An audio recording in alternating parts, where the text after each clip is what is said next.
నా పేరు చరణ్ రాజ్ అండి. మా నాన్నగారి పేరు కే మైసయ్య. మొన్న 2025 ఫిబ్రవరి నెలలో రిటైర్ అయ్యి ఉన్నారు, సంవత్సరం క్రితం. ఈ సంవత్సరం కూడా ముగింపు అవ్వలేదు, మా నుంచి నాన్నగారు దూరం అయిపోయారు. ఎలాంటి కూడా మేము జీర్ణించుకోలేని పరిస్థితికి వచ్చేసాము. ఎందుకంటే ఇద్దరు కూడా పెద్ద దిక్కులు కూడా మమ్మల్ని ఒంటరి వాళ్ళు చేశారు. అమ్మగారు కూడా ఒక 4 రోజుల నుంచి నిమ్స్ హాస్పిటల్లో అండర్ ట్రీట్మెంట్లోనే ఉన్నారు. ఇక నాన్నగారు వచ్చేసేసి ఒక మంగళవారం 10వ తారీఖు బాగా ఆయాసపడుతుంటే హాస్పిటల్లో తీసుకొని వెళ్ళి ఉన్నాం. ఆ టైంలో ఇక మేమైతే ఒక్క మాటే మాతో మాట్లాడారు. ఎమ్మటే కాన్షియస్లోకి వెళ్ళిపోయారు, ఎమ్మటే వెంటిలేషన్కి మాత్రం షిఫ్ట్ చేశారు.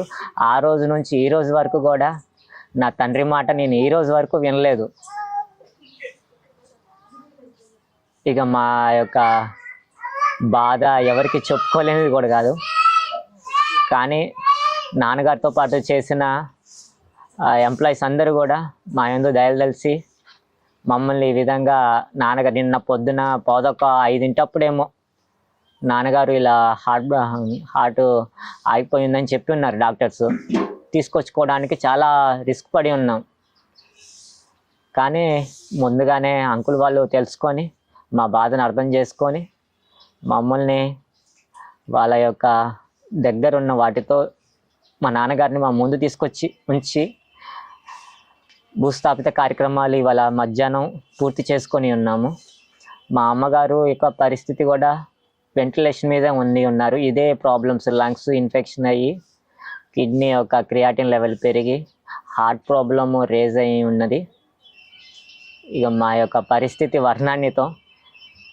ఎందుకంటే ఒకేసారి మా కుటుంబంలో ఇద్దరు యజమానురాలు ఇలా అయిపోయి ఉన్నారు. మేము భరించలేని శోకంగా ఉండి ఉన్నాము. ఈ యొక్క బాధ ఎవరికి కూడా రాకూడదని నా యొక్క మనస్ఫూర్తిగా కోరుకొనిచున్నాను. కానీ నాన్నగారు రిటైర్ అయిన దగ్గర నుంచి ఇంతవరకు కూడా ఎలాంటి బెనిఫిట్స్ పొందుకోలేదు. తర్వాత ఓన్లీ వచ్చే ఆ యొక్క పెన్షన్ మీదే మేము బ్రతుకుతున్నాము. నేను కూడా ఆరోగ్యరీత్యా చాలా ఇబ్బందులు పడుచున్నాను. ట్యాబ్లెట్స్ లేనిదే నా యొక్క జీవనము కొనసాగదు. నా యొక్క ఆఖరి శ్వాస వరకు కూడా మందుల మీద బ్రతకాలి. నెలకు వచ్చేసేసి 10 నుంచి 12 ఏళ్ళ వరకు మందుల మీద నేను బ్రతకాలి. ఏ రోజైతే మందులు ఆపేస్తానో, ఒక్కరోజు ఆపేసినా కానీ నా యొక్క ఆరోగ్యము క్షీణిస్తూ వస్తుంటుంది.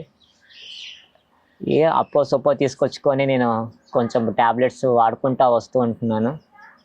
ఇక మీరే మా యందు దయదలిచి మీ కనికరాన్ని మా యందు ఉంచి మాకు కావాల్సినవి మాకు ఇప్పిస్తారని మనస్ఫూర్తిగా మీకు చేతులు జోడించి వేడుకుంటూ నా ఈ మాటలు ముగించుకుంటున్నాను. ఫాదర్ ఎప్పుడైనా రిటైర్మెంట్ బెనిఫిట్స్ రావట్లేదని చాలా ఇబ్బంది పడ్డారు. ఎందుకంటే మనం దాచుకున్నది కూడా ఏ ఒక్క రూపాయి లేదు. చాలాసార్లు అన్నారు. ఒక 3 నెలల క్రితం కూడా, నాన్న చేతిలో డబ్బులు లేవురా, దిగిపోయిన డబ్బులు ఇంతవరకు 1 రూపాయి కూడా రాలేదు, ఏం చేయాలి, మన పరిస్థితి ఏంటి, మన భవిష్యత్తు, వచ్చే పెన్షన్ మీదే ఎలా బతకగలం మనం అని ఎన్నోసార్లు మా అమ్మగారితో పక్కన కూర్చొని ఇద్దరు ఎంతగానో, మేము లేనప్పుడు ఎంతగానో కుమిలిపోతూ ఇద్దరు కూడా చాలా ఇబ్బందులు పడుతున్నారు. మేము ఉన్నప్పుడేమో నవ్వుకుంటూ ఉంటున్నారు, లేనప్పుడేమో ఒకరినొకరు కళ్ళనీరు తీర్చుకుంటూ వాళ్ళ జీవనాన్ని కొనసాగించారు. కానీ ఈరోజు మేము ఇలా అయిపోతాం అనేసి ఏ రోజు ఊహించుకోలేదు.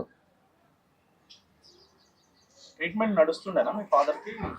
ట్రీట్మెంట్ అనేది ఓన్లీ షుగర్కి నడుస్తుంది. షుగర్ అంటే అది 2000 నుంచి షుగర్ అనేది ఉన్నది, అది కంట్రోల్లో ఉన్నది. 2023 సంవత్సరంలో కొంచెం మా నాన్నగారు హార్ట్లో గుండెల్లో నొప్పి వస్తుందనేసి చెప్పారు. మేము హుటాహుటిన ఇక్కడ చూపిస్తే, ఆరోగ్య హాస్పిటల్లో చూపిస్తే గుండె యాంజియోగ్రామ్ చేయాలని చెప్పారు. ఇక నాకు ఎలాగో నాన్నగారికి హెల్త్ కార్డు ఉందిగా అనేసి మన హైటెక్ సిటీ మెడికవర్ హాస్పిటల్కి షిఫ్ట్ చేసి ఆడ స్టంట్ వేయించి ఉన్నాము. పూర్తిగా ఒక బ్లాక్ అనేది, ఒక వాల్ అనేది బ్లాక్ అయ్యి ఉన్నది. ఇక స్టంట్ వేయించుకొని ఒక 3 days ఉంచాము. అది ఎప్పుడు జనవరి 2023. దానికంటే 1 month బిఫోరే, 1 month కాదు, ఆగస్టు 2022 సంవత్సరంలో నాన్నగారికి ప్రోస్టేట్ గ్రంథి సర్జరీ కూడా చేయించాను. నేను దగ్గరుండి మెడికవర్ హాస్పిటల్లో ప్రోస్టేట్ గ్రంథి కూడా చేయించాను. ఇక అప్పటి నుంచి నాన్నగారికి ఇక బాగా షుగరు అప్ అవ్వడము, ఇక నాన్నగారు మెంటల్ టెన్షన్లోకి వెళ్ళడము. ఇక మాకు కూడా ఏ ఇబ్బంది పడ్డాడు చెప్పరు, ఎందుకంటే పిల్లలు బాధపడతారనేసి చాలా ఇబ్బందులు పడుతూ అలా మేమే నాన్నగారిని ఇది చేసుకుంటా, చీరప్ చేసుకుంటా అలా ఇలా బయటికి హాస్పిటల్ తీసుకొని వెళ్ళి చూపించుకొని వచ్చి దగ్గరుండి చూపించుకుంటున్నాము. ఈహెచ్ఎస్ ఉంది కదా, ఎంప్లాయ్ హెల్త్ స్కీమ్ అనేది ఎక్కడ కూడా వర్క్ అవ్వట్లేదండి. ప్రజెంట్ ఉన్న పరిస్థితిలో మన ఆరోగ్య హాస్పిటల్లో హుటాహుటిన ఆరోగ్య హాస్పిటల్లో అడ్మిట్ చేస్తున్నాం మేము. కానీ అక్కడ ఈహెచ్ఎస్ కార్డు, ఆరోగ్య భద్రత కార్డు అనేది ఏది కూడా వెసులుబాటు లేదు. ఓన్లీ జనరల్ దాని మీద మేము ఇది చేసుకున్నాం. అందులోని ఇన్సూరెన్స్ అనేది 60 సంవత్సరాలు పైబడిన వాళ్ళకి ఇన్సూరెన్స్ పాలసీ అనేది లేదు అనేసి చెప్పారు. తీసుకోలేదు. ఆల్రెడీ మ్యాక్సిమం ట్రై చేసాము, కానీ ఎలాంటి ఇన్సూరెన్స్ కూడా లేదని చెప్పారు. ఇక ఇక్కడ దాదాపు నాన్నగారికి ఇప్పుడు 5.5 లక్షల దాకా మేము ఖర్చు పెట్టి ఉన్నాము. 5.5 లక్షలు నేను ఇప్పుడు బయట వడ్డీ తీసుకొచ్చుకొని పెట్టి ఉన్నాము. అవన్నీ ఇప్పుడు నేను పూరించుకోవాలి అంటే నాన్నగారికి రావాల్సిన బెనిఫిట్స్ అయినా ఏమైనా వస్తే మేమైనా పూరించుకోవడానికైనా కానీ మాకు అవకాశం ఉంటుంది అనేసి వినయపూర్వకంగా మా యొక్క బెనిఫిట్స్ మాకు అందించగలరని ముఖ్యమంత్రి గారికి విన్నవించుకుంటున్నాము. నా పేరు రాజా అండి. మైసయ్య గారు 3వ కుమారుడు నేను. యాక్చువల్గా ఈ మొత్తం కాకుండా నేను చెప్పాలంటే నాన్నకి ఏదో ఇబ్బంది ఉంది, కానీ బయట చెప్పుకోలేకపోయిండు. ఎందుకంటే హెల్త్ ప్రాబ్లమ్స్ బయట చెప్పుకుంటే ఎక్కడికి డబ్బులు ఖర్చు అవుతాయో, దాచుకున్నాయి 1-2 లక్షల రూపాయలు ఎక్కడ ఖర్చు అవుతాయో, నా కొడుకులు ఎక్కడ అనాథులు అవుతారో అని బయట చెప్పుకోకుండా అట్నే ఉండిపోయిండు. నాన్నదైతే February 5th నాన్న బర్త్డే, మంచి హ్యాపీ కేక్ కోసుకున్నాం. బిర్యానీ కూడా తిన్నాడు. February 6th వామిటింగ్ చేసేసాడు. మాకేం అర్థం కదా పాప. అదే ఆఖరితో నాన్న నాకు ఈ చొక్కా షర్ట్ కొట్టించిన, నాన్న నాకు బ్లాక్ కలర్ నచ్చదు కదా నాన్న, నాకు వేరే షర్ట్ చేస్తావా, డిస్కౌంట్ అవుతుందా అన్నాడు. నాన్న అవుతుంది, వేరే షర్ట్ తెచ్చిన. 6వ తారీఖు నుండి వామిటింగ్ స్టార్ట్ అయిందండి. 6వ తారీఖు నుండి వామిటింగ్ స్టార్ట్ అయ్యి 2 days కంటిన్యూగా అయింది. ఇంకా తట్టుకోలేకపోయి ఆయాస పడతా ఉండు. సరే అని హాస్పిటల్కి తీసుకుపోయాను. హాస్పిటల్ తీసుకుపోతే యూరాలజీలో మధ్యలో 5 mm రాడ్ ఉంది, 5 mm స్టోన్ ఉంది అన్నారు. మాకు 12th అపాయింట్మెంట్ ఇచ్చారు సర్జరీకి. సరే 12th ఇచ్చారు కదా అనేసి ఊరుకున్నాం. కానీ దానికంటే ముందల రోజు నుండి డాడీకి 3 days నుండి యూరిన్ రావట్లేదు. అది మాకు చెప్పలేదు. ఎక్కడ చెప్తే నా కొడుకులు దాని గురించి ఆలోచించి దాచుకునే డబ్బులు ఎక్కడ ఖర్చు అయిపోతాయో అని చెప్పలేడు. బలవంతం తీసిపోయి చేయించాను. సరే యూరిన్ పైప్ వేశారు. ఫస్ట్ డే నడిచింది యూరిన్, మళ్ళీ సెకండ్ డే నుండి సేమ్ రిపీట్ అయింది, యూరిన్ నడవలేదు. ఇంకా నాన్న నీళ్ళు పట్టుకుంటే ఇటు చేతులు ఇట్లా వణికిపోయాయి. అన్నం పెట్టుకున్నా కానీ వణికిపోయేది చాలా లోపల. అంటే మా ముందర హ్యాపీగా ఉండేటోళ్ళు, కానీ మా వెనకాల అమ్మ నాన్న పాపం చెప్పుకోలేని బాధ అనుభవించారు. 35 సంవత్సరాలు సర్వీస్ చేసినారా, ₹1 చేతికి రాలేదు. ఏం చేయాలి? 35 సంవత్సరాలు నేను దాచుకున్న డబ్బులు అయ్యి, నేను వేరే ఉత్తి డబ్బులు కూడా అడగట్లేదు, నేను దాచుకున్న డబ్బులు అడుగుతున్నా కానీ రావట్లేదు. ఏం చేయాలా అనేసి నాన్నగా చాలా ఫీల్ అయ్యింది. ఈ బాధ అమ్మకి చెప్పుకుందా అంటే అమ్మ ఆల్రెడీ హార్ట్ వీక్ పర్సన్. అమ్మకి చెప్పుకోలేను. లోపల దిగమింగుకున్నాడు. 11వ రోజు అసలు తట్టుకోలేకపోయాడు. బాగా ఆయాసపడ్డాడు. మాకు చేతులు కాళ్ళకి నా హాట ఉట్టిన తీసుకుపోయిన ఆరోగ్య హాస్పిటల్కి. జాయిన్ చేయించుకుంటే అక్కడ ఈహెచ్ఎస్ నాన్ తీసుకోండి ఈహెచ్ఎస్ వర్క్ కాదన్నారు. ఈహెచ్ఎస్ మీరు జనరల్లోనే వెళ్ళిపోవాలి అనేసి అన్నారు. సరే జనరల్లో వెళ్ళిపోతాం, నాకు నాన్న ఆరోగ్యం ముఖ్యం, ఎక్కడ అప్పు చెప్పు తెచ్చి చేసుకుందాం అనేసి అనుకున్నాం. జాయిన్ చేయించుకుంటే వెంటిలేషన్ పెట్టేసిండ్రు నెక్స్ట్ డేనే. 2 రోజులు డిశ్చార్జ్ చేస్తాం అనుకుంటా ఎక్స్టెండ్ చేస్తూనే ఉన్నారు. కానీ అసలు వాట్ ఈస్ ప్రాబ్లం ఏంది అని ఏం చెప్పట్లేరు. దాన్ని ఎక్స్టెండ్ చేసుకుంటూ పోయారు. చివరికి లాస్ట్కి 3వ రోజు సార్ అసలుకి నాన్నకు ఊపిరి ఉన్నదా మొహం మీద అడిగేసి, నాన్నకు ఊపిరి ఉన్నదా సార్ అంటే చూపిస్తుందా అనేసి ఇటు కొట్టి పాపం అప్పుడే మెలుగు అమ్మ అంటే అమ్మ ఎంత ఇష్టమో నాన్నకు అప్పుడు అర్థమైంది. 2 సార్లు అదే అన్నాడు. ఇంకా సరే అని ఆఫ్ చేసిండు. సరే మీరు వెళ్ళిపోండి అన్నారు డాక్టర్. బయటకు వచ్చేసినాం. దాని తర్వాత నుండి నాలో మాట వినలేదు. ఇటు కళ్ళు తెరిచి ఇటు అనేటోడు అంతే. అది కూడా మేము అడంగా చూపించినారు హాస్పిటల్ కూడా. లాస్ట్కి నిన్న రాత్రి నాన్న మాకు శవం వచ్చిండు. ఒకటి ప్రాబ్లం అనుకుంటే ఇంకొకటి అమ్మ సైడ్ ఈ అయితే శత్రువు కూడా రాకూడదు. ఇలాంటి ప్రాబ్లమ్స్ అమ్మకి సేమ్ ప్రాబ్లమ్స్ వచ్చేసినాయి. తెలీదు అమ్మకి ఇప్పటికి కూడా. అమ్మకి ఎందుకంటే అమ్మకి లంగ్స్ ప్రాబ్లం ఉంది, స్టంట్ ఆల్రెడీ హార్ట్ వీక్ ఉంది, కిడ్నీ ప్రాబ్లం ఉంది. ఈ టైంలో ఎక్కడ అమ్మకి చెప్తే అమ్మకి గుండె ఎక్కడ పగులుతుందో. అట్లీస్ట్ ఇంటికి పెద్ద దిక్కు. నాన్నని కోల్పోయినాం, ఇంకా అమ్మని కూడా కోల్పోయాక మాకు అది లేదు. ఇప్పటికి కూడా అమ్మకి నాన్నకి ఏం చెప్పినాం, అమ్మ నాన్న నేను ఈహెచ్ఎస్ మీద నడుస్తుంది మీది. ఇప్పుడు ప్రెసెంట్ నిమ్స్లో ఉన్నారు సార్. అక్కడ నడుస్తుంది సార్ ఈహెచ్ఎస్. ఇక్కడ మాత్రం ఫస్ట్ సురక్ష ఫైనాన్షియల్ చాలా ఇబ్బంది అయింది సార్. ఆరోగ్య హాస్పిటల్ నాన్న జాయిన్ చేయించినాం. దాని తర్వాత అమ్మని కూడా ఆరోగ్యాలు జాయిన్ చేపిద్దాం అనుకుంటే ఫైనాన్షియల్కి ఇబ్బంది అయింది. సురక్షకి తీసుకెళ్ళినాం సార్. ఫస్ట్ సురక్షకి తీసుకెళ్ళిన తర్వాత అక్కడ వాళ్ళు చేయరట్లు, కానీ ₹1,00,000 బిల్ వేసేసారు సార్. దాని తర్వాత నాన్నకి అర్థమైపోయింది, ఆఖరి చూపు నాంది.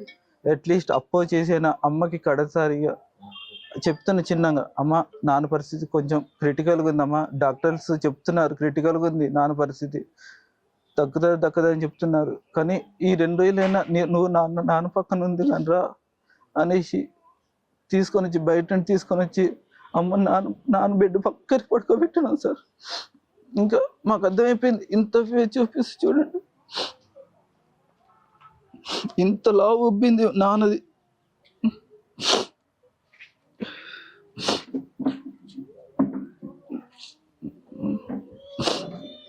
చూడండి సార్ నాన్నది ఎంత లావు ఉబ్బిందో ఫేస్.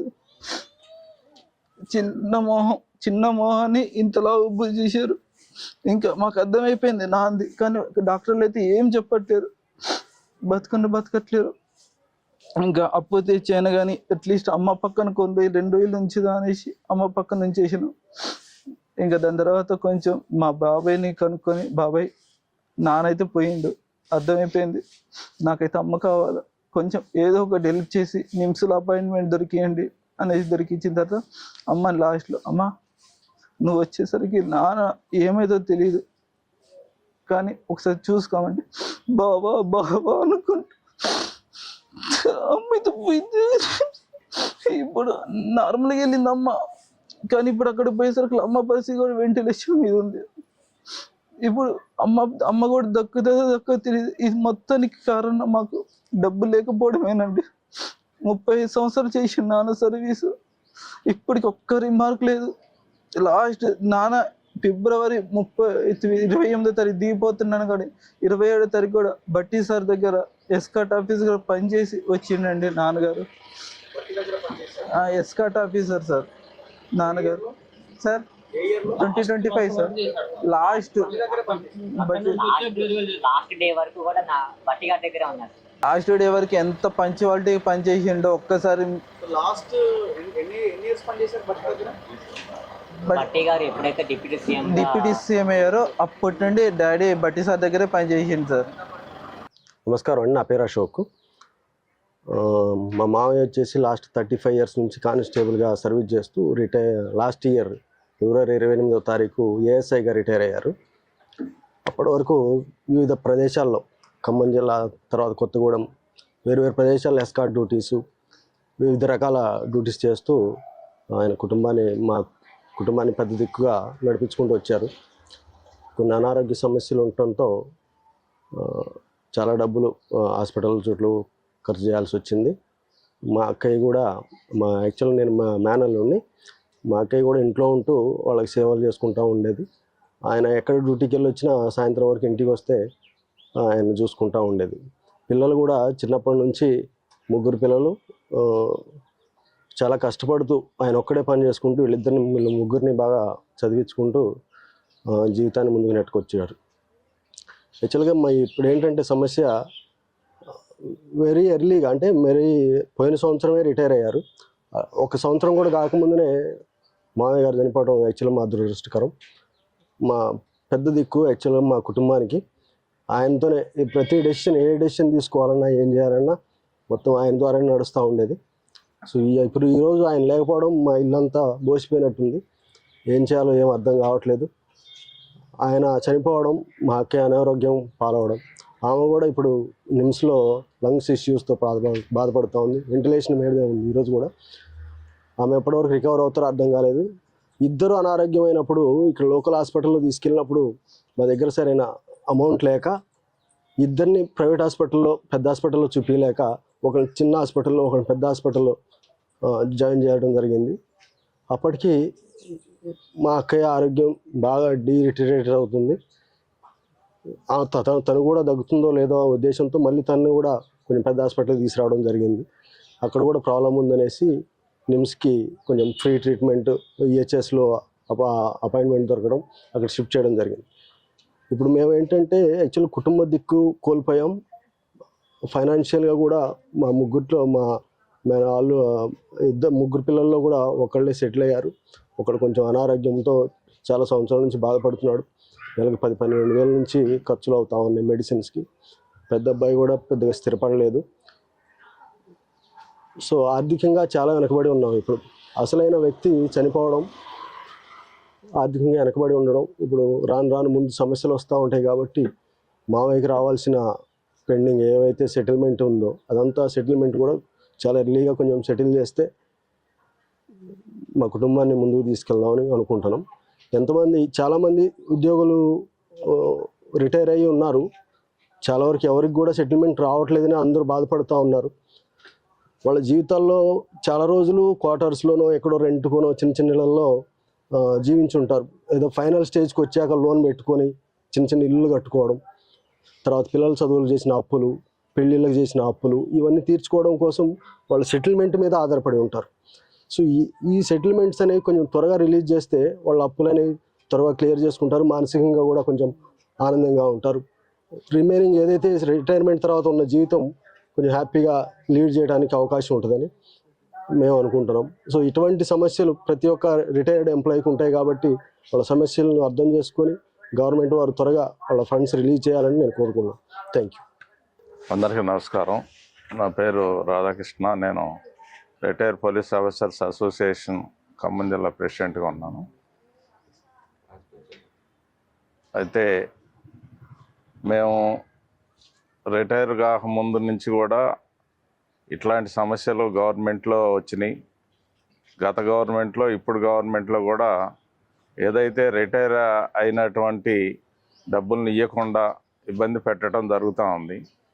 ప్రస్తుతం ఇక్కడ మా ఖమ్మం జిల్లాకు సంబంధించిన మహేశయ్య గారు ఏఆర్ఎస్ఐ గారు గత 2 రోజుల క్రితం హాస్పిటల్లో నిన్నటి రాత్రి అనారోగ్యంతో హాస్పిటల్లో చేరి అన్ఎక్స్పెక్టెడ్గా మరణించడం జరిగింది. అయితే మహేశయ్య గారు ఏఆర్లో సెలెక్ట్ అయ్యి ఏఆర్ఎస్ఐగా రిటైర్ అయ్యారు. చాలా ఆరోగ్యంగా ఉన్నాడు. ఆయన మనిషి ఏమీ లేదు, ఫిట్గా ఉన్నాడు, ఫోర్స్లో పనిచేశాడు, ఎక్సర్సైజ్ బాడీ అయింది. కానీ రిటైరు 2025 ఫిబ్రవరిలో రిటైర్ అయిన తర్వాత, ఇప్పుడు ముందైతే సర్వీస్లో ఉన్నవాళ్ళు ఎవరైనా సరే మనం రిటైర్ అయిన తర్వాత ఇన్ని డబ్బులు వస్తాయి, ఆ డబ్బులతోని ఏదో చేసుకోవాలా, పిల్లల పెళ్ళిళ్ళు లేకపోతే ఏదన్నా ఇల్లు, అవన్నీ ఒక ప్లాన్ ఉంటుంది. ఎప్పుడైతే ఫిబ్రవరిలో రిటైర్ అయిన తర్వాత ఆ డబ్బులు రాలేదు, ఇంకా ఎప్పుడు వస్తాయో కూడా తెలియని పరిస్థితి వచ్చినప్పుడు మనిషిలో ఆందోళన, స్ట్రెస్ మొదలయ్యి గత కొంతకాలం అనుకోకుండా షుగర్ వచ్చింది ఆయనకి. ఆ షుగరు ఏదైతే మనోవ్యాధితోని షుగర్ ఎక్కువ కావటం వల్ల బుధవారం నాడు ఇట్లా హాస్పిటల్లో చేరాల్సి వచ్చింది. అదే మనోవ్యాధితోని షుగర్ పెరిగి దాని మీద కిడ్నీలు మిగతా అవయవాల మీద పడి అతను చనిపోవడం జరిగింది. అయితే ఈయన ఎప్పుడైతే అనారోగ్యం వచ్చి ఇట్లయిందో ఆమెగారు కూడా, వారి సతీమణి కూడా ఇదే విధంగా అనారోగ్యానికి పాల్గొవటం. పిల్లగాళ్ళు 3 పిల్లలు ఉన్నారు, వాళ్ళు కూడా పూర్తిగా సెటిల్ కాలేదు. వాళ్ళు వీళ్ళిద్దరిని హాస్పిటల్లో దించడానికి డబ్బులు లేక వాళ్ళ బంధువుల దగ్గర, స్నేహితుల దగ్గర లక్షల కొద్దీ అప్పులు చేసి వాళ్ళకి సుఖం లేకుండా ఇటు వాళ్ళిద్దరు కూడా అనారోగ్యం హాస్పిటల్లో ఉండటం వల్ల వాళ్ళ కుటుంబం తబ్బిబ్బిపోయింది. ఏదో సంఘంలో వాళ్ళకి తెలిసిన వాళ్ళు, బంధువులు ఉండటం వల్ల ఇక్కడ దాకా లాక్ రావటం జరిగింది. లాస్ట్ ఆయన గారిని ఆరోగ్య హాస్పిటల్లో చేర్చిన తర్వాత మరి ఆమె గారితో మళ్ళీ అదే హాస్పిటల్లో వైద్యం చేయించి చేయలేని పరిస్థితిలో వాళ్ళు నిమ్స్కి షిఫ్ట్ చేయటం జరిగింది. అప్పటికే ఈ హాస్పిటల్లో 4-5 లక్షల రూపాయలు వాళ్ళు అక్కడ ఇక్కడ అప్పులు అవన్నీ తీసుకొచ్చి తోటి వాళ్ళ దగ్గర తీసుకొచ్చి ఆయనకి మార్కెట్లో ఉన్న మంచి పేరు దాంతో ఎట్నొకట్ట వస్తే తీరుతారే అని ఆయన తాగుబోతాడో తిరిగిపోతాడో అయితే అవి కూడా దొరికేవి కావు. ఆయనకున్న గుడ్ విల్, మంచితనం వల్ల ఎంతో కొంత అప్పు తీసుకొచ్చి అయినా కూడా వాళ్ళు అక్కడ దాకా వైద్యం చేయించగలిగారు. చివరికి వచ్చేటప్పటికి 4-5 లక్షల రూపాయల హాస్పిటల్లోనే బిల్లులు రావటం జరిగింది. సరే, మాకు ఆ క్రితం రాత్రి 10 గంటల సమయంలో మా అసోసియేషన్కి కొద్దిమంది ఇన్ఫర్మేషన్ ఇస్తే ఉదయం వెళ్దాం అనుకున్నాం. ఉదయమే మళ్ళీ తెల్లారుజామని ఇట్లా చనిపోయినట్టు వార్త వచ్చింది. వచ్చిన తర్వాత హాస్పిటల్కి వెళ్ళాం. సరే, వాళ్ళు కూడా మాకు వాళ్ళు ఎక్కువ వేసుకున్నారో తక్కువ వేసుకున్నారో మాకు తెలియదు, కానీ ఏదో కొద్దిగా సహకరించి కొంత అమౌంట్ తీసుకొని బాడీని ఇవ్వటం జరిగింది. అక్కడికి వచ్చిన తర్వాత మొత్తం మీద చూస్తే ఎంప్లాయింట్ పరిస్థితి సరే గత గవర్నమెంట్ కాడి నుంచి ఇది మొదలైంది. ఏదైతే రిటైర్మెంట్ కాగానే వెంటనే డబ్బులు ఇచ్చే పద్ధతికి పోయి వారికి ఉన్న ప్రాధాన్యతని మాకు రావాల్సిన డబ్బులు ఇవ్వకుండా ఇట్లా ఇబ్బంది పెట్టడం వల్ల కొన్ని వందల మంది చనిపోవటం జరిగింది. ఈ విధంగా రాష్ట్ర వైజ్గా చాలామంది చనిపోవటం జరిగింది. అనారోగ్యం కూడా లేని వాళ్ళకు కూడా అనారోగ్యం వస్తుంది. మానసికంగా ఒత్తిడికి లోనయ్యి ఈ డబ్బులు ఎప్పుడు వస్తాయో ఏదో ఇప్పుడు ఫస్ట్ నుంచి ఏదో ప్లాన్ ఉంటుంది. ఆ ప్లాన్ ప్రకారం డబ్బులు రాపోయేటప్పటికి మానసిక ఒత్తిడితోని చనిపోవడం జరుగుతుంది. కాబట్టి మనం మీడియా మిత్రులు మేము కూడా మరి గవర్నమెంట్ మీద ఒత్తిడి తీసుకొచ్చి ఏదైతే మనకి రావాల్సిన డబ్బుల్ని రాబట్టుకోవడానికి సరే కోర్టుల ద్వారా కానీ లేదా ప్రత్యక్షంగా కానీ ఏదో రకంగా గవర్నమెంట్ మీద ఒత్తిడి చేసుకొచ్చి మనం డబ్బులు వీళ్ళకి రావాల్సిన వాళ్ళందరికీ ఇప్పించాల్సిన అవసరం మా మీద కూడా ఉందని తెలియజేస్తూ మీరు మాకు సహకరిస్తే మరి ఏదో ఒక రకంగా గవర్నమెంటు ఇస్తామంటున్నారు, ఇవ్వట్లేదు. ఒక నెల ఇస్తున్నారు, ఒక నెల ఇవ్వట్లేదు. అదేవిధంగా ఈ హెల్త్ కార్డులు కూడా ఇప్పుడు లేవు. రీఎంబర్స్మెంట్ ఉండేది అంతకుముందు. రీఎంబర్స్మెంటు ఎవడకు చేర్చుకోవట్లా. మన తర్వాత ఈహెచ్ఎస్లో ఏ హాస్పిటల్లో కూడా అన్ని హాస్పిటల్కి కొన్ని కోట్ల రూపాయలు గవర్నమెంట్ బాగా ఇవ్వబడి ఉండటం వల్ల ఏ హాస్పిటల్ వాళ్ళు కూడా ఈహెచ్ఎస్లో తీసుకోవట్లేదు, క్యాష్లెస్లో తీసుకోవట్లేదు. పోనీ మేము బిల్లు పెట్టుకొని వైద్యం చేసుకుని వచ్చిన ఆ బిల్లు రావట్లేదు. చివరికి వచ్చేటప్పటికి సర్వీసులో ఉన్న భద్రత కూడా ఎవడు తీసుకోవట్లేదు. ఇప్పుడు నిమ్స్కి పరిమితం అయిపోయింది. నిమ్స్ అంటే చాలా లాంగ్ ప్రాసెస్. మనం ఏదన్నా ఒక పేషెంట్ పోతే వాళ్ళు టైం ఇస్తారు, వాళ్ళకున్న ఒత్తిడి వల్ల సడన్గా వైద్యం చేయలేని పరిస్థితి. ఇప్పుడు కూడా ఏదో మరి ఈహెచ్ఎస్లో ఏదో క్యాష్లెస్ కార్డులు ఇస్తాం అని చెప్తున్నారు. మరి అది ఎంతవరకు జరుగుతుందో తెలియట్లేదు. కొంతకాలం కొంత డబ్బులు రిలీజ్ చేస్తామని చెప్పి కూడా దాన్ని కూడా నిలబెట్టుకుంటున్నట్లేదు. కాబట్టి ఇప్పటికైనా గవర్నమెంటు ఈ విషయంలో కలగజేసుకొని మొదటి ప్రాధాన్యతగా రిటైర్మెంట్ అయినటువంటి వాళ్ళకి డబ్బులు ఇవ్వాలని అసోసియేషన్ తరఫున డిమాండ్ చేస్తూ వారి కుటుంబానికి మా ప్రగాఢ సానుభూతిని తెలియజేస్తూ వారికి మా వంతు సహాయంగా అండదండలతో ఉంటామని మీ అందరికీ తెలియజేస్తూ ముందు కూడా మరి గవర్నమెంట్ మీద పోరాటం చేయడానికి అందరూ సన్నద్ధం కావాలని, గవర్నమెంట్ తప్పనిసరిగా ఎవరికి రావాల్సిన వాళ్ళ డబ్బులు వాళ్ళకి ఇవ్వాలని డిమాండ్ చేస్తూ ఉన్నాం. నిన్న ముఖ్యమంత్రి మొత్తం మంత్రి మండలి మొత్తం ఢిల్లీకి పోయి వాళ్ళు ఇక్కడ ప్రజాస్వామ్యాన్ని కూనీ చేసి మేము చాలా ఇక్కడ మున్సిపాలిటీలు గెలుచుకున్నాము, కార్పొరేషన్స్ గెలుచుకున్నామని చెప్పి పోయి వాళ్ళ అధినాయకుల దగ్గరికి పోయి, రాహుల్ గాంధీ దగ్గరికి, ఖార్గే దగ్గరికి పోయి పూలదండలు, బోకేలు, శాలువాలు కప్పుకున్నారు కదా. అదే రోజు ఇక్కడ ఖమ్మంలో మైసయ్య అని ఒక retired sub inspector, reserve sub inspector, మీరేమో అక్కడ బొకేలు పూలదండలు కప్పుకుంటే ఇక్కడ తన శవం మీద బొకేలు, తన శవం మీద పువ్వులు వేసుడు, తన శవం మీద తెల్ల బట్టలు కప్పే పరిస్థితి తెలంగాణలో ఉన్నది. ఇది ఒక్క మైసయ్య గారి గురించే కాదు ఇక్కడ చెప్పేది. మొత్తం తెలంగాణలో ఉన్నటువంటి రిటైర్డ్ ఎంప్లాయీస్ మొత్తం ప్రభుత్వానికి తమ జీవితాంతం యవ్వనం మొత్తం ప్రభుత్వానికి సేవలు చేసి, ముఖ్యంగా మైసయ్య గారు అయితే ప్రతి పోలీస్ డిపార్ట్మెంట్ నుండి మీ అందరికీ రక్షణ కలిగించి, ఈ జిల్లాలో ఉన్న ప్రతి రాజకీయ నాయకుడికి వాళ్ళ ఇంట్లోకి అందరికీ సెక్యూరిటీగా ఉండి, ఇవాళ ఆఖరికి పరిస్థితి ఎట్లుందంటే వాళ్ళ కుటుంబానికే సెక్యూరిటీ లేని పరిస్థితికి వచ్చింది. అందరు కుటుంబాలు, ప్రతి ఒక్క కుటుంబంలో వాళ్ళు భార్యకు భర్త, భర్తకు భార్య ఆసరయ్యి, ఆఖరికి ఏంది రిటైర్మెంట్ తోటి ఏదైనా బెనిఫిట్స్ వస్తే ఇలా నౌకర్లు ఇచ్చే పరిస్థితి కూడా రాజకీయ నాయకులు లేరు. వాళ్ళ పైసలతోని పిల్లలనే ఏమన్నా సెటిల్ చేద్దామనే ఆలోచన, ఒక కోరిక, అటువంటిది ఆశల మీద అడియాశలు వేసేసి లాస్ట్కు శవాల జాతర ఒక్కటి కాదు, దాదాపు 200 పైన మంది చచ్చిపోయిందని చెప్పి సంఘం వాళ్ళు చెప్తా ఉన్నారు. ఇప్పటికే వందలాది కాదు వేలాది మంది లోపల రాష్ట్ర గత ప్రభుత్వం కూడా ఈ పైసలు ఇయ్యలేక 3 ఏళ్ళు సర్వీస్ పెంచారు. వీళ్ళు వచ్చిన తర్వాత వీళ్ళు ఇస్తలేరు, సరిగా నెలకు పెన్షన్లు కూడా ఇస్తలేరు. ఈ కుటుంబం ఒకటి చూస్తే తెలంగాణకు ఒక ముఖ చిత్రం. రిటైర్ అయినటువంటి కుటుంబాల పరిస్థితి ఎందుకు అర్థమవుతుంది. MBA చదివిండు, ప్యాంక్రియాస్ సంబంధించిన సమస్య వచ్చిపోయాల నెలకు 10 నుంచి 15 వేల రూపాయలు తన స్పెండ్ చేసేది. పెద్ద పిల్లాడి 110 గజాలు ఇక ఇది ఉన్నది. పోలీసు వాళ్ళు అనగానే అనుకుంటారు కదా మస్తు పైసలు ఉంటాయి, బాగా సంపాదిస్తారని. ఇది రిజర్వ్ వాళ్ళు. వీళ్ళు ఎక్కడ ఏ ఇష్యూ ఏది జరిగినా కానీ జనం రక్షణకు, రాజకీయ నాయకుల రక్షణకు వచ్చి నిలబడతారు. అయ్యా ఈ జిల్లాకి వెళ్ళి 3 మంత్రులు ఉన్నారు, 3 మళ్ళా పైసల మంత్రులు ఉన్నారు, భూముల మంత్రులు ఉన్నారు, పెద్ద పెద్దోళ్ళు ఉన్నారు. ఈ ఒక్కరిని సంవత్సరం నుంచి తిరుగుతున్నట్టు అందరికి. మీ దగ్గర కూడా పనిచేసినట్ట కదా, పెద్ద పైసల మంత్రి అయిన దగ్గర కూడా పనిచేసినట్ట కదా.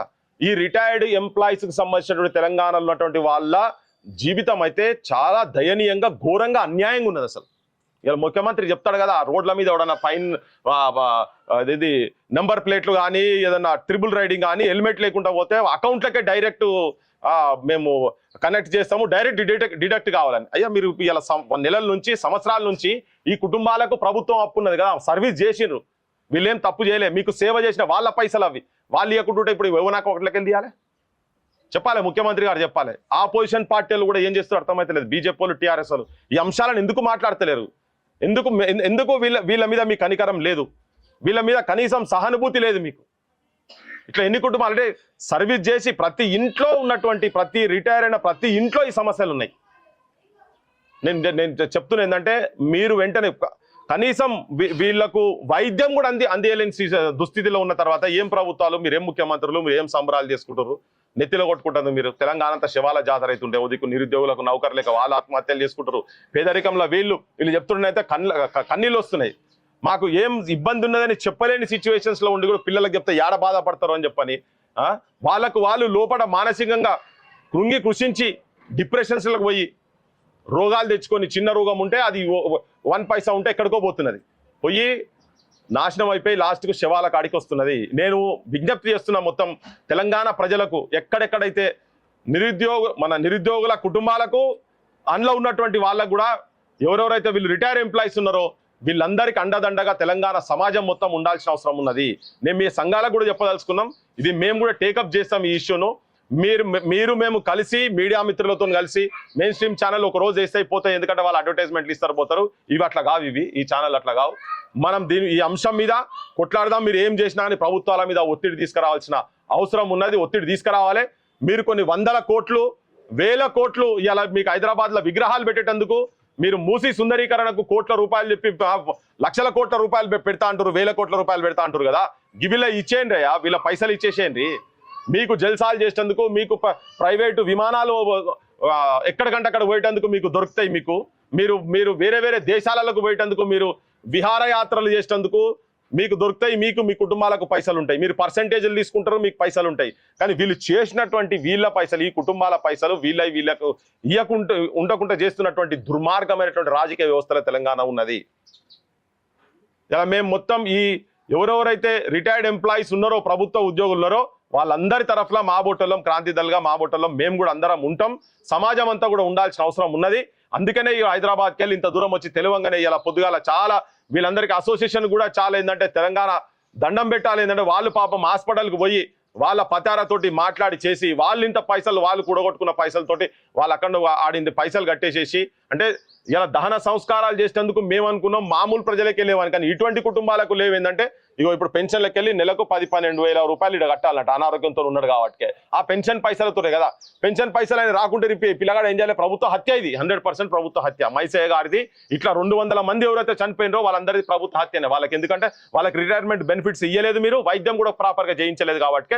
ఇది ముఖ్యమంత్రి గారు రేవంత్ రెడ్డి గారు, మీరు మీ క్యాబినెట్ గత ప్రభుత్వాలు చేసినటువంటి హత్యలుగా మేము భావించదలుచుకున్నాం. మేము ఇవన్నీ ఇమ్మీడియట్ గా మీరు అన్ని పక్కకు పెట్టి తక్షణమే నెక్స్ట్ మీరు ఎలక్షన్స్ కు పోతున్నారు కదా, ఎంపీటీసీలు జెడ్పీటీసీలు ఇక స్టార్ట్ అవుతాయి. మీ మొత్తం మీ లొల్లి, మీ పంచాయతీ, మీ టికెట్లు, మీ సీట్లు, మీ కొనుక్కునుడు, ప్రజాస్వామ్యాన్ని పైసలు పెట్టి కొనుక్కున్నారు కదా, అందులో పైసలు ఖర్చు పెట్టినాయి. ఈ రిటైర్డ్ ఎంప్లాయీకి ఇచ్చేటందుకన్నా మీకు ఎక్కడైనా ఒక దగ్గర మీకు ఆ సద్బుద్ధి కలిపియాలి భగవంతుడు అంటాడు. నిజంగానే భగవంతుడు ఉంటే మీ లోపల కనుకుండేది ఉంటే ఎక్కడైనా ఈ భూమి మీద ఉంటే కూడా వాళ్ళకి ఆ సద్బుద్ధి కలిపియాల. మీరు మీ ఎలక్షన్ల పంచాయతీ పోతున్నారు కదా, దానికన్నా ముందు అసలు ఈ రిటైర్ అయినటువంటి ఎంప్లాయీస్ కు సంబంధించినటువంటి వాళ్ళ బెనిఫిట్స్ ఏవైతే వాళ్ళ పైసలు వాళ్ళకి ఏవైతే ఉన్నాయో అవన్నీ మీరు వెంటనే రిలీజ్ చేయాల్సిన అవసరం ఉన్నదని చెప్పి మేము డిమాండ్ చేస్తున్నాం. నమస్తే, నా పేరు రమేష్, రిటైర్డ్ ఏఆర్ఎస్. నేను కూడా నాకు 2 పాపలు, ఒక బాబు. ఆల్రెడీ ఒక పాప మ్యారేజ్ చేశారు, నాకు మనవడు. అయినా పాపకు కూడా ఇప్పుడు డైవర్స్ అయ్యి పాప నా దగ్గర ఉంటుంది. ఆల్రెడీ ఇంకో పాప మ్యారేజ్కి ఉంది. ఇప్పుడు ఒక బాబు, నాకు పెద్ద బాబు పీజీ చేసింది, చిన్న బాబు బీటెక్, బాబు బీటెక్. నేను గత అక్టోబర్ 28వ తారీఖున పోయి బట్టి గారిని కలిశాను. నేను, అయ్యా నా బిడ్డ పెళ్ళి ఉంది, కొద్దిగా నాకు రావాల్సిన 50-60 లక్షల డబ్బులు రావాలి, అన్ని డబ్బులు నాకు వద్దు, కనీసం మినిమం ఒక 15 లక్షలు ఇవ్వండి, కొద్దిగా గొప్ప నా దగ్గర ఉన్నాయి, ఆ చేసి పాప మ్యారేజ్ చేస్తా, మంచి సంబంధం దగ్గరకు వచ్చింది అని చేస్తే తప్పకుండా నేను సాయం చేస్తాను నేను అన్నాడు. నేను నా భార్య పోయి కాళ్ళు పట్టుకున్నాం, మేము దండం పెట్టి కాళ్ళు పట్టుకున్నాం. అయినా కనికరం లేదు వాళ్ళకి. మళ్ళీ మొన్న పోయాను, ఇక్కడ ఖమ్మం లోకల్ పోయాను మొన్న, గత 5 రోజుల క్రితం. సార్ గత నెల మేము ఇట్లా వచ్చాం సార్, ఇట్లా పాప మ్యారేజ్ అని మీరు అరేంజ్ చేస్తున్నారు, చేయలేదు, తప్పకుండా ఈసారి కొద్దిగా అరేంజ్ చేస్తారంటే గ్యారెంటీ చేస్తాను. మళ్ళీ నేను నా భార్య దండం పెట్టి చెప్పాము మొత్తం ఈ విధంగా ఇట్లా అని. మా పరిస్థితి బాగాలేదు సార్, ఇప్పుడు నేను లోన్ తీసుకొని ఇప్పుడు ఇల్లు కట్టుకుంటున్నాను, నా డబ్బులు వస్తే ఆ డబ్బులతో కట్టుకుందాం అనుకున్నాను. నాకు ఇప్పుడు పెన్షన్ 66,000 వస్తుంది, రేపు 40,000 నాకు లోన్ కట్టింగ్ పెడుతున్నారు, 25,000 మీద నేను బతకాలి దాంతో. ఇది నా పరిస్థితి, మీరు ఎట్లయినా తక్కువ సాయం చేయాలి సార్ అంటే తప్పకుండా చేస్తా అన్నాడు. మరి ఏం చేస్తారో ఏంటో మాకు తెలియదు, మేము చాలా ఇబ్బందులు పడుతున్నాం. నేను 36 సంవత్సరాలు 7 నెలలు ఉద్యోగం చేశాను. నేను కూడా నేను మన May 31 రిటైర్ అయ్యాను. నేను ఇప్పుడు నేను దిగిపోయి 9 నెలలు అయింది, 9 పైసలు కూడా ఇంతవరకు లివ్ అండ్ రిజిస్ట్రేషన్ కానీ, జీపీఎఫ్ కానీ, నా సరెండర్ లీవ్ కానీ, నా గ్రాడ్యుయేట్ కానీ ఏ ఒక్క పైసా కూడా నాకు రాలేదు ఇంతవరకు. ఆ డబ్బులు మీద ఆశ పెట్టుకుంటాను. నాకు బీపీ, షుగర్ అన్నీ ఉన్నాయి, నా భార్యకి థైరాయిడ్, బీపీ అన్నీ ఉన్నాయి, మొత్తం నా భార్యకి ఉన్నాయి. ఏం చేయాలో మాకు దిక్కుతో పరిస్థితి ఏర్పడుతుంది. మాకు ఇకనైనా ఖాళీ మాకు సాయం చేయాలని గవర్నమెంట్ మేము కోరుకుంటున్నాం అండి. రాజకీయ నాయకులు అందరికీ చెప్పదలుచుకున్నా, ముఖ్యంగా ముఖ్యమంత్రికి, మంత్రిమండలి అందరికీ చెప్పదలుచుకున్నా, ఎంత దుస్థితి, ఎంత ఘోరం అంటే, భర్త మైసయ్య గారేమో చనిపోయిండ్రు, ఇద్దరు కలిసి ఒకటేసారి హాస్పిటల్లో పోయిండు, తనేమో చనిపోయిండు.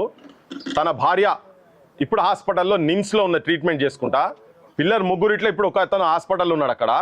ఇంత దయనీయమైన పరిస్థితి, ఇంత ఘోరమైన సిచ్యువేషన్ ఆమెకు తెలియదు. భర్త చనిపోయిన సంగతి తనకు తెలియదు, హాస్పిటల్ తనకు తెలియదు, తను కూడా బతికొస్తో రాదో కూడా తెలియదు. తను కూడా వెంటిలేటర్ మీద ఉన్నదా, ఇప్పుడు వెంటిలేటర్ మీద ఉన్నది. వీళ్ళ బతుకు ఆగమగోచరం లెక్క ఉన్నది, ఆగం ఉన్నది వీళ్ళ బతుకు. ఆమెనన్నా కనీసం కాపాడండి మీరు ఇమ్మీడియట్గా. బట్టన్నా లేకపోతే ఇక్కడ మీ మంత్రులు శ్రీనివాసరెడ్డి ఉన్నారు కదా, చాలా పైసలు ఉన్నాయట ఆయన దగ్గర, 1000 కోట్లు ఉన్నాయట. ఆయన మొత్తం ఇంటింటికి గడియారాలు పంచి గెలిచిండు కదా. వీళ్ళ గడియారం ముళ్ళు, ఇండ్ల గడియారం ముళ్ళు ఆగిపోయినాయి మొత్తం. ఇక్కడ ఇంకొక ఆయన ఉన్నాడు కదా ఇక్కడ లోకల్ మంత్రి. వీళ్ళందరికీ విజ్ఞప్తి చేస్తున్నాం ఏంటంటే, ఆమెనన్నా కాపాడండి, ఈ కుటుంబాన్ని రక్షించండి. వీళ్ళ దగ్గరికి వీళ్ళని ఈ పిల్లగాని బాధ్యత మొత్తం, ఆరోగ్యపరమైన బాధ్యత మొత్తం మీరు తీసుకోవాలి. ఈ కుటుంబం బాధ్యత మొత్తం మీరు తీసుకోవాలి. మొత్తం తెలంగాణలో ఉన్నటువంటి ఎవరెవరైతే రిటైర్ అయిండో వాళ్ళందరి బెనిఫిట్స్ చేయాలా, వాళ్ళ కుటుంబాల బాధ్యత కూడా ప్రభుత్వం తీసుకోవాలి. ఇది జనం కూడా దీనికి స్పందించాలని చెప్పని నేను విజ్ఞప్తి చేయదలుచుకున్నాను. మీడియా మిత్రులకు నమస్కారం అండి. నా పేరు దామిర్లా మోహన్ రావు. నేను ఇక్కడ ఖమ్మంలో సిఆర్ హెడ్ క్వార్టర్స్లో ఏఆర్ఎస్ఐగా చేసి మొన్న 25 జూలైలో రిటైర్డ్ అయ్యాను. నాతో పాటే ఈ మైసయ్య గారు కూడా ఏఆర్ఎస్ఐగా చేస్తూ మా బ్యాచ్మెంటే. ఇతను 25 ఫిబ్రవరిలోనే రిటైర్డ్ అయ్యారండి. ఇప్పటికి ఈ నెలకి సంవత్సరం అయింది మైసయ్య గారు రిటైర్ అయ్యి. గత 4-5 రోజుల నుంచి ఆరోగ్యం బాగలేక హాస్పిటల్కు అడ్మిట్ చేశారు. అడ్మిట్ చేసిన తర్వాత అతనికి ట్రీట్మెంట్ నడుస్తూ ఉందండి. మరి గత నెల రోజుల క్రితం నుంచి కూడా నేను ఒకసారి వచ్చి మందలిచ్చినప్పుడు అతను నాకు ఒంట్లో సరిగ్గా లేదు అని చెప్పేసి ఆలోచిస్తూ ఈ రిటైర్మెంట్ డబ్బులు ఎప్పుడు వస్తాయని ఈ విషయంలో మేము మాట్లాడుకున్నాం కొంతవరకు కొన్ని రోజుల నుంచి. అప్పుడే అతను బాగా డిప్రెషన్లోకి వెళ్ళిపోయాడు మనిషి. దానివల్ల అతనికి అంతకుముందు కొద్దిగా ఏదో ఉంది షుగరు బీపీలు అవి, కానీ ఎప్పుడైతే ఈ డబ్బులు రాను లేట్ అవుతుందో 1 year దాటిపోయింది అనేది మనసులో పడేసి ఆయనకి ఇంకా బాగా డిప్రెషన్లోకి వెళ్ళిపోయి ఈ షుగరు బీపీలు పెరగటం స్టార్ట్ అయిపోయినాయండి. మరి దానివల్లనో లేకపోతే ఆరోగ్యపరంగా కొంచెం హెల్త్ బాగలేక ఒక 1 week బ్యాక్ హాస్పిటల్లో అడ్మిట్ చేయడం జరిగింది. ఇప్పుడు హాస్పిటల్ అడ్మిట్ అయిపోయిన తర్వాత ఇక ట్రీట్మెంట్ నడుస్తూ ఉందండి. మరి అక్కడ ఆరోగ్యశ్రీ హాస్పిటల్కి వెళ్తే మాది కార్డు, హెల్త్ కార్డు పనిచేయదు, మేము తీసుకోమని చెప్పారండి. పిల్లలు అప్పులు అక్కడ ఇక్కడ తీసుకొచ్చేసి ఏదో చేసి ముందైతే అడ్మిట్ చేశారు. చేసిన తర్వాత మేము రోజు టచ్లోనే ఉంటున్నాం. చేసిన తర్వాత అది ట్రీట్మెంట్ నడుస్తూ ఉంది. ఒక 2 రోజుల్లోనే వాళ్ళ అమ్మగారికి కూడా సీరియస్ అయింది సేమ్ ప్రాబ్లం తోటి. ఎందుకంటే ఒక 1-2 నెలల నుంచి ఆమె కూడా డిప్రెషన్లోకి వెళ్ళిపోయేసి బాగా కిడ్నీ ప్రాబ్లం అది ఇది ఉండటం వల్ల బాగా ఇదైపోయింది. ఇక ఆమె కూడా బాగా పూర్తిగా డిప్రెషన్లోకి వెళ్ళిపోయి ఆమెను కూడా హాస్పిటల్ అడ్మిట్ చేసి ఇద్దరు ఒకే హాస్పిటల్ అయితే మళ్ళీ బాగోదని నిన్న రాత్రే ఆమెను మళ్ళీ హైదరాబాద్ షిఫ్ట్ చేయడం జరిగిందండి. ఇప్పుడు ఆమె ప్రజెంట్ వెంటిలేషన్లోనే ఉంది. ఎక్కడైనా కానీ చూడండి సార్, మా అదృష్టం ఏంది, మేము రిటైర్మెంట్ అయిన వాళ్ళకి మరి మేము ఆ రోజు 350 రూపాయల జీతం నుంచి స్టార్ట్ అయినాము. ఈ రోజు కనీసం పైసలు చూసే మాకు పరిస్థితి లేదు. అసలుకి 1 year నుంచి బాధపడుతూ అతనికి ట్రీట్మెంట్కి కూడా కనీసం డబ్బులు లేక చాలా తిప్పలు పడుతూ మరి నిన్న డెడ్ బాడీని తీసుకురావడానికి కూడా డబ్బులు లేవండి. లాస్ట్ బిల్లు పేమెంట్ చేయడానికి కూడా వాళ్ళ దగ్గర లేకపోతే మా అసోసియేషన్ వాళ్ళు మరి సీనియర్స్ వాళ్ళందరం కలిసి తలా ఎంత తీసుకొని డాక్టర్ గారిని బతిలాడుకొని డబ్బులు తీసుకొచ్చేసి ఇచ్చి బాడీని తీసుకొచ్చుకునే పరిస్థితి వచ్చిందండి మాకు. మరి మేము ఎంతగానో ఉద్యోగం చేసుకొని మరి ఏదో ఒకటి వస్తుంది లాస్ట్కి ఆశపడేసి కొన్ని డబ్బులు వస్తే మరి అవసరాలకు పనికొస్తాయని మేము ఎంతో సంతోషపడి మా పిల్లలకి ఏదైనా ఉపయోగపడుతుంది, చిన్న ఇల్లు కొనుక్కుందాం, లేదో పిల్లలు పెళ్లి చేసుకుందామని చెప్పనని మేము ఎంతో ఆశపడి ఉన్నామండి. మరి మాకు ₹1 కూడా ఇంతవరకు రాలేదు. వచ్చి ఆ పింఛను 50-60 వేలు వస్తున్నాయి పింఛను. ఆ పింఛన్తో మాకు బతకడం చాలా కష్టంగా ఉందండి. దయచేసి గవర్నమెంట్ వారు మరి మాకు ఇంకా ఎక్కడన్నా దయచేసి మాకు వచ్చే పెండింగ్ బిల్స్ మొత్తం క్లియర్ చేయగలని మనం చేస్తున్నానండి.